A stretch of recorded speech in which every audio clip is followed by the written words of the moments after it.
নির্বাচনের জন্য তাড়াহুড়ো না করে ডক্টর ইউনূসের ক্ষমতার মেয়াদ বাড়াতে চায় জামায়াত, বললেন জামায়াতের আমির ডক্টর শফিকুর রহমান। হ্যাঁ দর্শক, বিস্তারিত জানতে হলে পুরো ভিডিও জুড়ে আমাদের সাথেই থাকুন।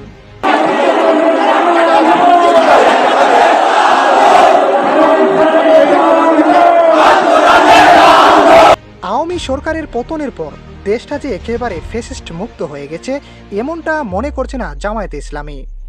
তাদের দাবি, এখন যদি হুট করে নির্বাচন দেয়া হয় এতে করে নির্বাচন প্রশ্নবিদ্ধ হবে এবং জনগণের রক্তের সাথে এক ধরনের বেইমানি করা হবে। নির্বাচনের জন্য দেশে থাকা দুই একটা দল পাগল হয়ে গেলেও এসব পাগলামিতে নেই জামায়াতে ইসলামী।